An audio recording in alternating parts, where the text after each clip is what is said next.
Hey, so I've been answering this question all day long today because this one is really challenging.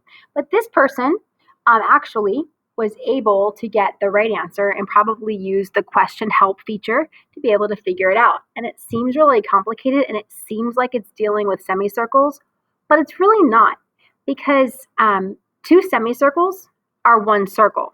So if I imagine this, because it says like the semicircle with a semicircle on each side. So it's saying this side here is a semicircle, but this side here is also a semicircle, and they have the same diameter. So really, if I could take this rectangle and push it out and then squish those two pieces together, we just have one circle. And the diameter of that circle would be the same as this side length of the rectangle. But they don't tell me the side length of the rectangle. They only tell me the rectangle is 140 meters in base. Like the base is 140 or the width is 140. They don't tell me the length or the height. So how could I figure this out if they don't tell me the diameter of the circle and they don't tell me the height of the rectangle? Well, what they do tell me about the rectangle is they tell me the rectangle's area. And so I know to find the area, they did 140 times something, times this segment here, this height. And then the answer was 12,600. So that's what they tell me. So I'm supposed to use that information then to find this. And I do that by dividing. So if I divide, then I find out that the other side length here of this rectangle is 90. So I'm going to draw the rectangle again. So the rectangle is 90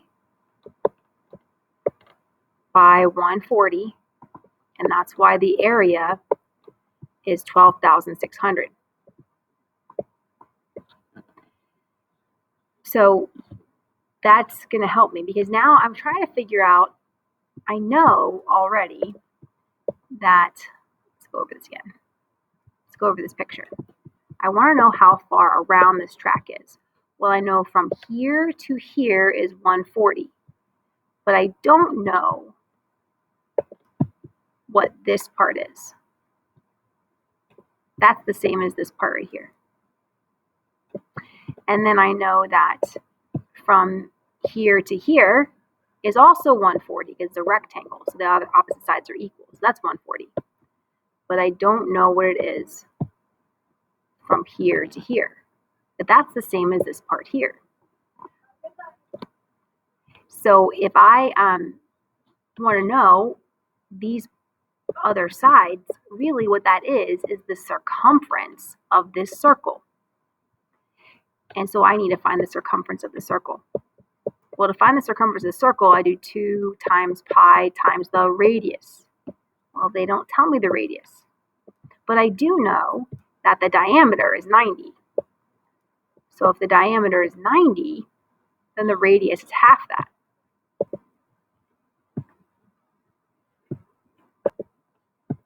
So that means the radius would be 45. I don't know if I just said that, but I got distracted, so I'm back.